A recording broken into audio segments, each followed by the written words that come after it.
Fala rapaziada, sejam bem-vindos a mais um vídeo aqui no Primeira Fila. Eu sou o Kevin Nicolas e hoje falaremos de segundos pilotos. No caso, segundos pilotos que derrotaram primeiros pilotos. Aquele piloto que era menos privilegiado ou piorzinho do que o seu companheiro, mas que conseguiu derrotar ele. Mas antes, alguns critérios, que eu não sei se vão ser muito bons. Não vou considerar quando o talento geracional, futuro campeão mundial, pelo menos na teoria, derrote o primeiro piloto. Exemplo, Leclerc derrotando o Vettel em 2019, Russell derrotando o Hamilton em 2022, Hamilton derrotando o Alonso em 2007. Aqui não era tão espantoso assim ele derrotar o primeiro piloto. E batalhas muito parelhas não vou contar aqui também, ou pelo menos algumas delas. Como por exemplo, Hamilton-Rosberg em 2016. Mas sim considerar um piloto que é claramente número 2 ou de um nível consideravelmente pior que o outro, derrote seu companheiro de equipe na teoria melhor. E nesse caso não vai ser considerado performances ou batalha de quali, sim a pontuação no campeonato, tá? Tipo, terminou à frente. Que eu vou falar o contexto de cada um, fiquem tranquilos. Enfim, os critérios são meio complicados, curiosamente só tem no século 21 aqui. Não encontrei muitas relevantes dos anos 90 pra trás. E tentarei pegar de equipes mais grandes, mais relevantes, apesar de ter Alpine no meio. Critério é não ter critério. É isso, serão 8 na lista de hoje, então sem mais enrolações, vocês já sabem, bora para o vídeo.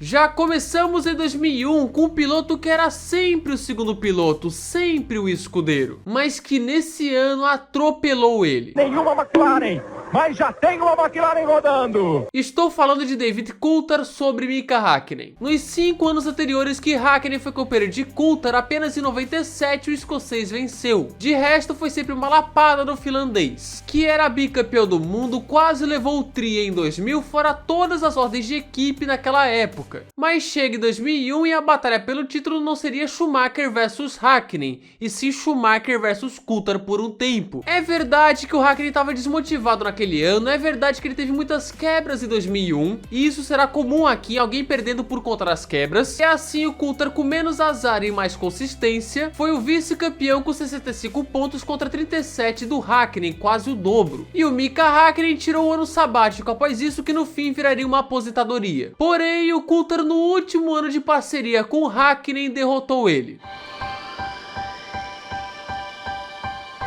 Essa daqui é uma que ninguém esperava, e até mesmo fez o Galvão soltar uma previsão que não se concretizou. Temporada de 2004, a dupla de pilotos da Renault, vulgo Renan, eram Jarno Trulli e Fernando Alonso. Onde em 2003, primeiro ano do Alonso na Renault, ele venceu corrida e derrotou o Trulli com autoridade, 55 pontos contra 33. Trulli que em 2002 foi derrotado pelo até então questionado Jenson Button, mas era um piloto rápido. Até que chega 2004 e o italiano na primeira metade do ano estava consideravelmente melhor que o espanhol. Venceu corrida em Mônaco, pontuou em 9 das 10 primeiras corridas. E após o GP da França tinha 13 pontos de vantagem para o seu companheiro. E sabe o Galvão?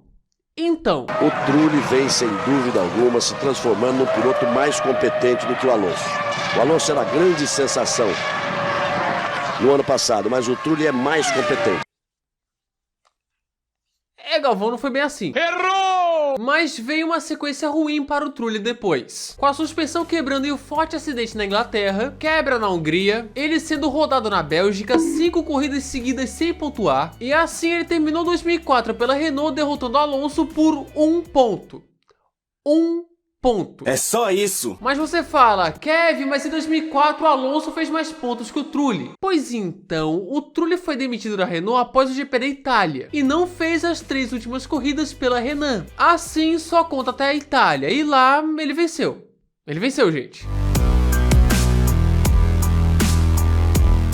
Olha a Renault aparecendo aqui de novo. Derrota atrás de derrota. E com aquele que herdou o posto de primeiro piloto após a saída do bicampeão Alonso, Giancarlo Fisichella. Fisichella era um piloto respeitado no mundo da Fórmula 1, não era nenhum piloto espetacular, fantástico, mas fazia bem o seu trabalho, especialmente em equipes menores. Aí chega 2007 e a Renault, apesar de ser bem meia boca, medíocre, ele tinha a chance de mostrar a sua força sendo o primeiro piloto contra o novato Kovalainen. bem. Só que chega a realidade e ele toma um couro do novato. O italiano perdeu tudo o que podia sobre o Kovalainen. Fez menos pontos 30-21, teve menos pódios 1-0 e perdeu também na batalha de quali. Enfim, foi derrotado por um novato que a gente viu depois não era lá grandes coisas. Quer dizer, 8º piloto mais rápido da história. Sorte que depois o físico conseguiria fazer história na Force India. Pelo menos deu pra salvar.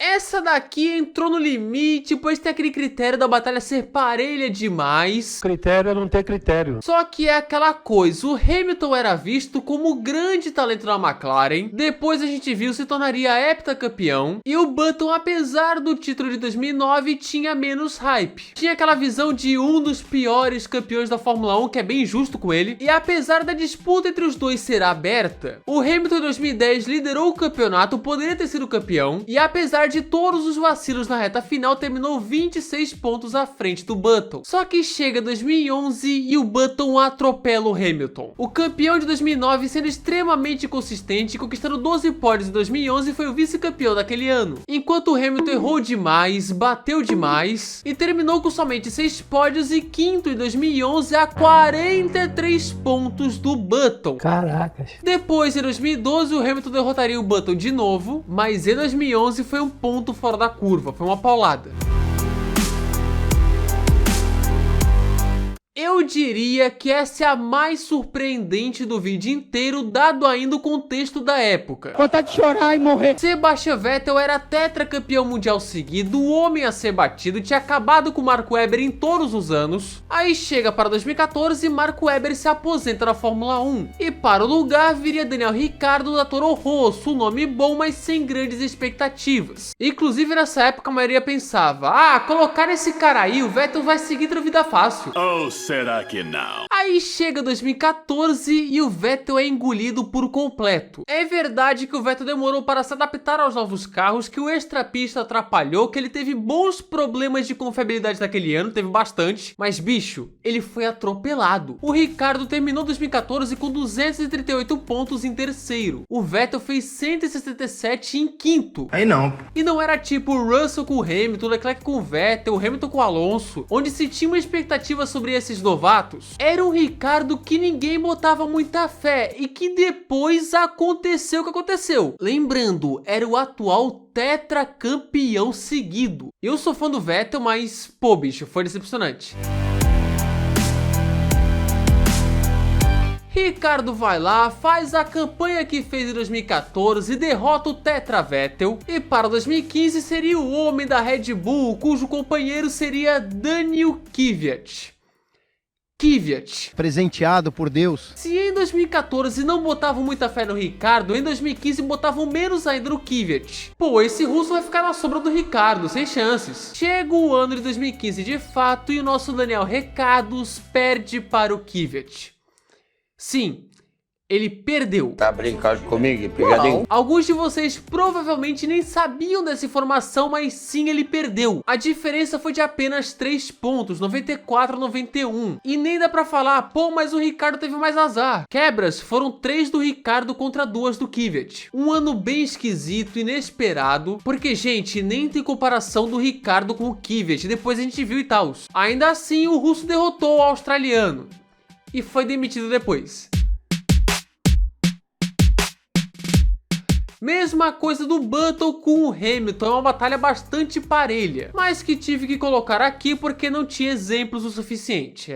Infelizmente é isso. É uma incompetência. A gente tá vendo hoje, por enquanto em 2024, o Sainz melhor que o Leclerc de aviso prévio. Porém, em 2022 deu Leclerc com muita folga, não deu nem pro cheiro pro Sainz. Em 2023 o Leclerc teve muito azar, mas depois se impôs e derrotou o espanhol. Mas em 2021, o primeiro ano deles como companheiros, o resultado foi diferente. Há de se dizer que nessa época o Leclerc já era aquele talento geracional da Ferrari. Um cara que tinha feito ótimos anos em 2019 e 2020 vencendo 2 corridas. Enquanto o Sainz, apesar de uma ótima passagem pela McLaren, era visto como nível abaixo. E vendo 2021, o Leclerc entra na conta do teve muito azar. Outra vez? Nos 4 pódios que o Sainz fez no ano, o Leclerc foi prejudicado em todas essas corridas. corridas, até por culpa dele. Em Mônaco ele foi pole, mas bateu e não largou. Na Hungria foi atropelado pelo Stroll. E na Rússia, em Abu Dhabi, a Ferrari lascou a sua estratégia. Ainda assim, o espanhol soube capitalizar. Leclerc era mais rápido, mas o Sainz conquistava mais pódios, 4 contra 1. E assim, com menos problemas, mais consistência, Carlos Sainz por 5,5 pontos derrotou Leclerc no seu ano de estreia na Ferrari. E vamos ver como isso vai envelhecer em 2024. E para finalizar, uma que envolve uma suposta equipe, dizem que tá na Fórmula 1, a tal de Alpine. Esteban Ocon derrotando Fernando Alonso em 2022, que é outra que entra naquela do o azar é complicado. A justiça é muito injusta, né, Rogerinho? Em 2021, Alonso voltou para a Fórmula 1, teve um início complicado com a Alpine, mas depois, quando se adaptou, empolgou e derrotou Ocon. Apesar do francês ter vencido, mas né?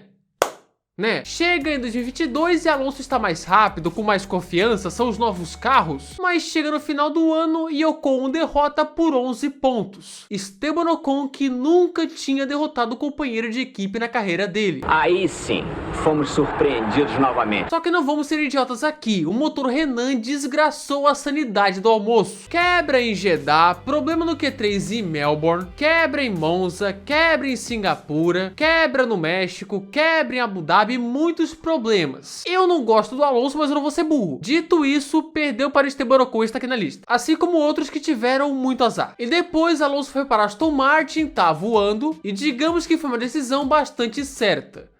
Principalmente sair da Alpine. E essas foram 8 vezes que o segundo piloto derrotou o primeiro piloto na Fórmula 1. Se faltou alguma, com certeza faltou, cara. Deve ter esquecido alguma aí. Coloque aqui nos comentários. Concorde, discorde, sempre com respeito. E nos vemos no próximo vídeo. Tá aí, se você gostou desse vídeo, se inscreva aqui no canal, cara, ative as notificações, clique no gostei e espalhe esse vídeo com a rapaziada, com a galera aí, com quem você conhece. Não se esqueça de seguir no Instagram, @primeirafila F1, de entrar no nosso Discord e também de me seguir lá no Twitter, @F1, links na descrição. Obrigado também aos membros do canal, valeu demais a todos vocês que ajudam este canalzinho aqui, Primeira Fila, tamo junto. Se quiser virar membro, tem um botãozinho de seja membro aqui embaixo, cara, e se não quiser também, beleza. Mande sugestões aqui nos comentários. É isso, muito obrigado que assistiu o vídeo até aqui. Não se esqueçam, PaddockBR no comentário fixado, cupom Primeira Fila para 10% de desconto, mais frete grátis em todo o Brasil. Tamo junto, é nóis, falou!